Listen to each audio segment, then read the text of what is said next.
എനിക്കിപ്പോൾ കുറച്ച് നാളായിട്ട് കുറച്ച് അടക്കിപ്പറക്കൽ ഇത്തിരി കൂടുതലാണ് കേട്ടോ. അപ്പം നമ്മൾ ഓഫീസ് വിട്ട് വന്നപ്പോൾ ഞാനിത് എൻ്റെ ഹസ്ബൻഡിൻ്റെ വീട്ടിലാണ് കേട്ടോ.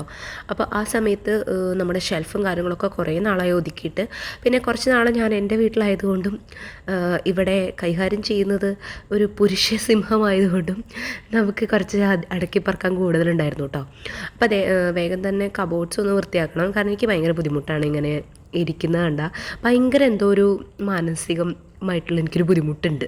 എനിക്ക് ഭയങ്കര എന്തൊക്കെയോ ഒരു ഫീലാണ്. ഇങ്ങനെ ഭയങ്കര മെസ്സായിട്ടിരിക്കുമ്പോൾ എനിക്ക് എന്താണെന്നറിയില്ല, ഇഷ്ടമല്ല. അപ്പോൾ ഞാൻ വേഗം തന്നെ അടക്കി പറക്കാനായിട്ട് തുടങ്ങി കേട്ടോ. കുറേ നേരമുള്ള പരിപാടിയാണ്. ഇപ്പോൾ വീടിൻ്റെ അവസ്ഥ എന്ന് പറയുന്നത്, റൂമിൻ്റെ അവസ്ഥ ഇങ്ങനെയാണ് കേട്ടോ. അപ്പോൾ പിന്നെ ഇത് എത്ര ഒതുക്കി പറക്കിയാലും നമ്മൾ കുറച്ച് കഴിയുമ്പോൾ ഇങ്ങനെയൊക്കെ തന്നെ ആവും. അത് നമ്മുടെ വീട്, എൻ്റെ ചേച്ചി പറയാറുണ്ട് കേട്ടോ, വീട് മ്യൂസിയം ഒന്നുമല്ല. പക്ഷേ എനിക്ക് എന്താണെന്ന് അറിയത്തില്ല, വീട് ഇങ്ങനെ ഭയങ്കര അലങ്കോലമായിട്ട് കിടക്കുന്ന കണ്ടാൽ ഭയങ്കര ദേഷ്യമാണ്. അപ്പോൾ ഞാൻ എപ്പോഴും ഇങ്ങനെ എന്തെങ്കിലുമൊക്കെ ഇങ്ങനെ അടക്കി പറക്കിക്കൊണ്ടിരിക്കും. അപ്പോൾ അങ്ങനെ വേറെ പണികളൊന്നും ഞാൻ ചെയ്തില്ലെങ്കിലും എനിക്ക് ഇത്തിരി അടക്കിപ്പറക്കൽ ഇത്തിരി കൂടുതലാണ് കേട്ടോ. അപ്പോൾ നമുക്ക് വേഗം തന്നെ കബോർഡൊക്കെ വൃത്തിയാക്കാമെന്ന് വിചാരിച്ച് കബോർഡ് വൃത്തിയാക്കി. പിന്നെ മുകളിൽ എൻ്റെ ഒരു ഫേവറേറ്റ് കോർണർ ഉണ്ട് കേട്ടോ നമ്മുടെ റൂമിൽ. അത് ഇതാണ് കേട്ടോ, നമ്മുടെ കുറച്ച് ടോയ്സ്, നമ്മൾ സോഫ്റ്റ് ടോയ്സൊക്കെ മേടിച്ച് വെച്ചിട്ടുണ്ട്.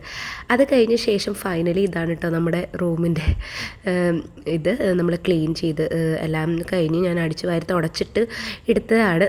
ഇനി കുറച്ച് നേരം കഴിഞ്ഞ് വീണ്ടും പഴയതുപോലെയൊക്കെ ആവും. പക്ഷെ എന്നാലും നമ്മൾ ഇടയ്ക്കിടയ്ക്ക് ഇങ്ങനെ ക്ലീൻ ചെയ്തൊക്കെ ക്ലീനായിട്ട് ഇരുന്നോളൂ കേട്ടോ.